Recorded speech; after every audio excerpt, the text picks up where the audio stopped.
Hey guys, welcome back to another episode of Mike's DVDs and Blu-rays collection. Just want to show off a cool shirt I got recently. Big fan of the Marx Brothers. I don't know if you can see it, but thought I'd wear this in this episode. So, back again guys for another episode. I got some new releases that I've picked up recently. Let's get right to it. But before we do that, if you haven't subscribed to my channel, subscribe and hit the notification bell, so you're notified when I release a new episode. And also check out my past episodes. I've got a bunch of different, cover a whole range of cinema throughout the last 100 years, I would say. And also just hit that like button if you really enjoyed this episode and you want to throw me a bone, give me a like. I think it helps the algorithm or something when the likes and the So anyway, guys, so also comment, what you thought about this episode. So let's get right to it. I got some new releases. A couple of these I had to wait a while before they released. They're that new. Okay, so let's get right to it. The movie. Hang on, I got one back here that I should get right to it. Okay, guys, the movie, you may see a little bit of a movie in the background. That's the first release I got here. This just came out a few months ago.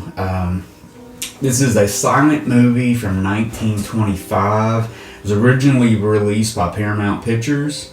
It was considered lost until 1971 when someone found it in a private collection, which it changed hands and eventually got to someone who could preserve it for posterity.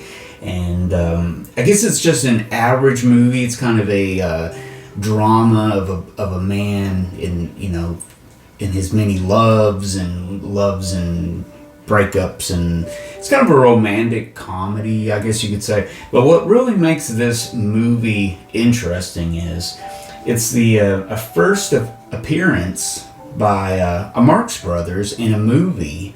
The Marx Brothers silent member, probably my favorite member of the Marx Brothers, Harpo, appears in this movie as just a kind of a bit actor. Maybe had a very small part. Of course, he's not dressed as he normally looks in the Marx Brothers movies with the hat and the coat and everything. So let's get right to it. This movie is a movie called starring Richard Dix, who would go on to make a lot of movies in the 1930s. It's called Too Many Kisses, and this is the movie I'm talking about. It was considered lost until 1971, and they found it in a private collection. Eventually it got restored. Thank God it did, because we get to see Harpo Marx for the first time, out of costume and just a young Marx brother. I mean, the Marx Brothers were a huge hit on Broadway. They had a couple of, they actually had 3 or 4 big hits. One being The Coconuts, Animal Crackers, Too Many Kisses, or not Too Many Kisses. Yeah, no, wait a minute, what was it called? I'll Say She Is. Okay, I'm sorry, I'll Say She Is.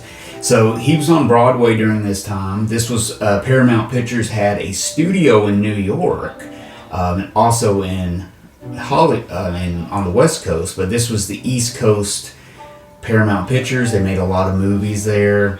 The Marx Brothers would make Animal Crackers and The Coconuts in New York at the Astoria Studios, which is Paramount Astoria Studios, which is still there today, and I think they still use it for television shows and stuff.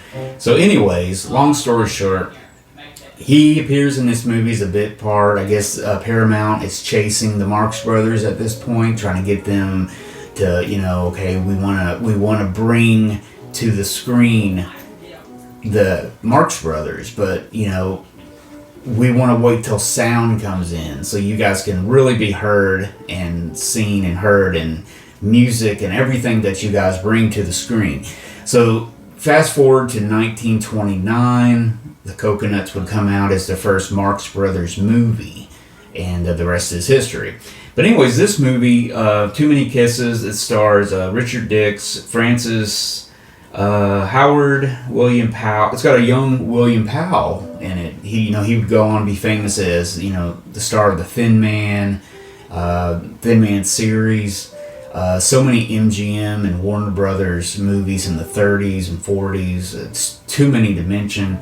But at this point, he was a silent star at Paramount, and he would do some stuff for Joseph von Sternberg, movies like The Last Command and stuff like that for Paramount. And I believe all that was filmed, in New York also. So anyways, guys, this is a cool release. They found it, they restored it, they finally got it out.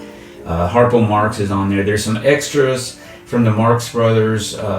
They did a little bit of their show, their Broadway show. This was filmed in 1931. It was kind of like, it was a whole scene from a movie, one of their stage shows that they did, and they recreated. I'm not sure what it was for. It may have just been for, as a short subject or something, but that's been restored also. And after this, Marxes would go to Hollywood and stuff like that. But Richard Dix would go on making some movies into the sound era and everything like that. So pick this up. This is pretty cool. This is released from Post Haste Digital, Library of Congress as part of this. Paramount and the Film Preservation Society is really what put this out. Okay, guys. I just wanted to give you guys some insight into some of the history surrounding that movie because it was really interesting. It being just an average movie, it's kind of like, let's put it on. A lot of people are going to get it and try to find Harpo Marx. They're probably not even going to be paying attention to most of the movie that's going on, but it's probably a great movie. But next up, guys, this is another Marx Brothers movies that got recently released on Blu-ray for the first time in America, from Classic Flicks, A Night in Casablanca. This is a great looking Blu-ray of A Night in Casablanca. This was actually the first Marx Brothers movie that I ever saw. I believe it was 89, 90. Saw it on TV and I was just hooked. It's not considered one of their very best movies, but it's definitely funny. It's got its audience and everything. This was done later in their career, 1946. So talking about them previously, starting in 1929, so you can see the jump. So this is many years later. But yeah, a lot of funny scenes. It's got some trailers and some radio stuff on here also as extra. So if you're a fan of the Marx Brothers, you need to pick this up. It's definitely a lot clearer, a lot cleaned up a little bit. It looks really good, sounds good. Next up, guys, these are two movies I ordered from Eureka in the past few months. These were two movies by Samuel Fuller. Samuel Fuller, director of movies like The Big Red One, so many movies, Shock Corridor, all kinds of movies. But these are two movies he made for 20th Century Fox back in 1955. Both of them are 54 and 55. 1954, he made this movie, Hell and High Water. This is a really, really good looking movie. I put this on, it's so clear, it's so awesome looking. I mean, just the CinemaScope logo comes up and everything. It looks so great, finally. It's got it in its correct aspect ratio, everything. It's a great CinemaScope movie. This is a movie starring Richard Widmark. He's a submarine captain. This takes place most of it takes place in the submarine. and some drama going on inside the sub and some stuff. It's really cool. It's got some great action sequences. It's got some great, just photographed well. So it's a really cool movie. I believe this came out on a Eureka box set of Samuel Fuller, I believe. It came out on Eureka or maybe Indicator, possibly. But anyways, Hell and High Water, 1954 is really good. That's Masters of Cinema number 216. Here's Masters of Cinema number 217 from 1955. Samuel Fuller's directed House of Bamboo. This is another great movie from Sam Fuller, starring Robert Ryan, Robert Stack, Cameron Mitchell, which is really cool. Cameron Mitchell would go on to be in Sergio Corbucci's movie, what do you call it? Minnesota Clay. He would be in that. But yeah, this is really good movie. Another kind of stuff going on over in what was it? There's some stuff going on in Tokyo. Like there's a military train is robbed of its cargo, and a ruthless gang of professionals led by Robert Ryan. They're like thieves working in Tokyo under the stealing military stuff. I think they're in the army or something like that. It's a lot of gang stuff, a lot of spying, kind of secret shit going on. It's a really cool movie. House of Bamboo, 1955. Looks great. Another big CinemaScope movie, 20th Century Fox. Really, really awesome. Here's a movie I picked up. I've never owned this on any media forms. I had a recording. I taped it off television a very, very long time ago, so I think it was time to upgrade. This is a movie famous for many things. It's called The Misfits, and this would be the last movie by Marilyn Monroe. She would start filming a movie in 1962, and they have like some test footage of her in it and everything, but she would die the next year in 1962. This is 1961. This would be also Clark Gable's last movie. He would die pretty soon after this. He would pass away, and it also was Montgomery Clift's last movie, which was really, and if you watch the story, I mean, it's directed by John Huston. It's great. It's very, it's got some drama. It really delves into how people are treated and people's just loneliness, and just it's kind of a downer of a movie. It has some really great scenes in it though, but man, it's great to see the older Clark Gable really shine in this. I mean, this is years and years after he started. I mean, he started in the golden age of Hollywood back in the late 20s, and he was just popular. Gone with the Wind, It Happened One Night, all the big movies he was in.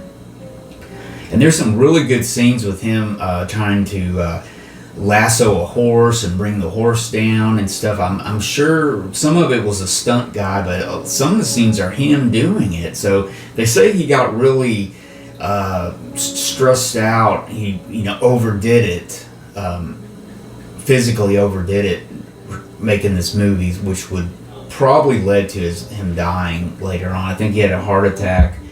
Montgomery Clift, still a damaged person. He had a very damaged life, just a lot of torment in his, personal life and alcoholism and everything and stuff like that. And same thing with Marilyn Monroe. So you're watching all three of these people coming towards the end of their lives. I mean, they would all die after this movie. I mean, it's almost morose, watching it. But it's sad. It's sad because it is, the last that we would see of these people. It's got a great performance by what's his name? Eli Wallach. This was before he did the Dollars trilogy. He would do The Good, the Bad, and the Ugly, which would really raise him. But he was a pretty good great actor in Hollywood before he did the spaghetti westerns and stuff. Later on in his career, he worked a lot with. He's worked with a lot of. He was in a lot of great movies, a lot of Elia Kazan movies, stuff like that. So man, this is a great movie to watch. I mean, it's filmed in black and white. It's just watching them, come to the end of their careers, and just you just wonder what was going on with them. Man, could they have been saved? Could they have been helped somehow? Because they were just headed towards the end of their lives and stuff. So it's really sad, but really good performance by Eli Wallach. God, I want to say Elia Kazan Wallach, but Eli Wallach. Good performance from him in it. This is a good movie, guys. Right here, this is a movie that was in my cart for a while. Warner Archive has really outdone themselves with this. This is a beautiful movie. This scan, it's a 2K scan or 4K scan. They must have been restored or something, because this movie is beautiful. For one of the movies to be filmed in the 1960s in Metro color, and if people know kind of what Metro color and some of the colors in the mid 60s on a lot of action movies look a little grainy, a little stuff like that. This movie looks so clear. It's been cleaned up. It looks great. Not everything's been took out, but it looks beyond beautiful. The movie is called Operation Crossbow. This is from 1965. It was filmed, directed by Michael Anderson, produced by Carlo Ponti. It's got the beautiful Sophia Loren in it, George Peppard, Trevor Howard, John Mills, Richard Johnson, and Tom Courtenay. They all have great roles in this movie. Great. It got me twice. 2 times I was like, oh, I didn't see that coming. It really got me, and it's such a great movie.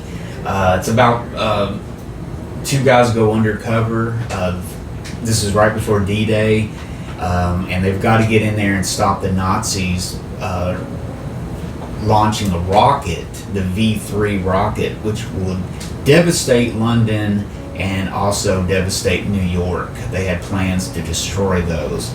So at the last minute, it shows them they get in there right before launch and just destroy it all, everything. And I think it's based on a true story. I mean, they really did obliterate London with their V2 rockets. Rocket technology was, you have to give it to the Nazis there, because they took the plans, the blueprints, from an early rocket maker in 1930. It's got a great short little documentary on here, and it talks about the rocket inventor guy. He patented this rocket technology, all the components, everything you need to get a rocket started, and of course he got a patent on it, so it's in the patent office.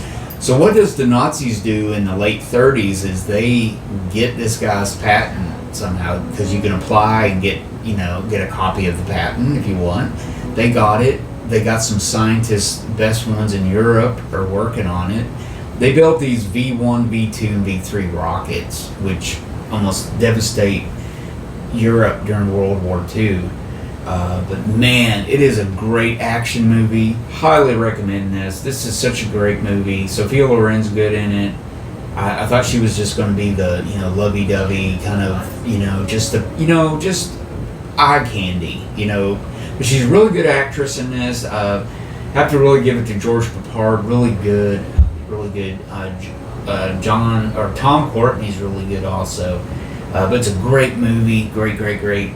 Operation Crossbow. It looks beautiful on Warner Archive. I don't know if they restored it. It doesn't say much about it on here, but it looks great. Guys, I was really excited. It looks great. And finally, guys, this was a movie I also waited. This just recently got released. I ordered a good little stack of Indicator releases. I did the unboxing video. And I've only got to one. I've got to one so far. One out of the four that I got in that box, and this is the Criminal Code. This was released just recently. This is Indicator Spine number 207. This has a great booklet in it, which I think you get on the first releases. If you get it now, you get the booklet. Later on, you won't have it before it goes out of print. Loaded with great stuff. Kim Newman, the film historian, commentator, does a really good video covering Boris Karloff's career as kind of like playing some of his horror movies. He kind of fills in some of the other movies, monster movies he was in the late 30s and 40s and stuff like that. Some of the movies he made for Columbia, the Warner Brothers ones. See, there's some Warner Brothers ones that Boris Karloff made in like 35, 36, 37. Like, he made 4 movies for Warner Brothers. I got 3 of those, but I want to get all 4 of them. But he basically had a contract with Warner Brothers, and he got to make 4 of them. He was pretty much in charge. He called the shots and stuff. So it's a really good video. There was some stuff that I really didn't know about Boris Karloff already, and he's one of my favorite actors. So Boris Karloff, just one of my favorites. But yeah, it's full of great stuff. As always, Indicator just always has beautiful stuff, beautiful packaging, great looking movies, always great looking movies, extras, everything. So get this today, guys. And I didn't even mention the movie. I'm just so excited about it. But yes, it's got Boris Karloff in it. He's about... This was filmed in 1930, so this is right before he made Frankenstein and would become an international star. But this stars Walter Huston, father of John Huston. It's got Philip Holmes, Constance Cummings, Mary Doran, and great movie, directed by Howard Hawks. That's all I gotta say. Howard Hawks, Walter Huston, great prison drama. It's got some gangster parts in it. It's got the prison, just a great prison movie, trying to prove his innocence and get out, and how you're treated in prison. Really cool. The Criminal Code. This is highly recommended, guys. I think I've seen a lot of videos recently where this is they've talked about it, and they've highly recommended it also. So get that. So, guys, that's about it. I hope you guys like this episode. I know I kind of get fired up sometimes, but man, I'm really excited about that movie. Operation Crossbow. Get it. Operation Crossbow. It's a great movie. I'm serious, guys. Pick it up. Operation Crossbow. Highly recommend. Highly recommend also is The Criminal Code. Gotta get that. And all of these I really liked. The Misfits, this is a movie you need to see if you're a fan of these actors, for sure. It's really a great movie. One of John Huston's first movies he made in the 1960s. I'm a big fan of John Huston, so I'm collecting John Huston. Also, there's many reasons I have the Misfits. These 2 Eureka releases, these are individual releases. These were originally released in a box set. But these are the individual ones from Sam Fuller, House of Bamboo, and Hell and High Water. Really recommend Hell and High Water. I really enjoyed it. Both of these are great. Big widescreen CinemaScope movies. Highly recommend those. Now, if you're a fan of the Marx Brothers, you got to get A Night in Casablanca. If you're collecting all of them, they didn't make a ton of movies. They made, about 9 or 10 movies, something like that. So you need to get that. And this one is, if you're a big fan of the Marx Brothers, you want to get this to have Harpo in there, like me, Otherwise, I wouldn't have probably picked up Too Many Kisses, So I'm gonna watch it. It's on the background, so I'm watching some of it. It's got a great score. I've been listening to it. So yeah, there you go, guys. So I hope you like my videos, Blu-ray picks this week. And again, the Marx Brothers shirt. Man, COVID's been wrecking me, man. I've gained some weight. Some of my clothes ain't fitting anymore. I've got to get outside and exercise, start mowing that yard, doing some stuff, man. I got to put the cookies down because I've gained a little bit of weight. But I got this shirt recently. I hope it doesn't get too small. Anyways, guys, thank you for watching. Thank you for subscribing to my channel. As always, blah, blah, blah. Thank you, and I will see you guys later. Be safe out there. Watch some good movies. Operation Crossbow, guys. That's all you need to know. Adios, partners.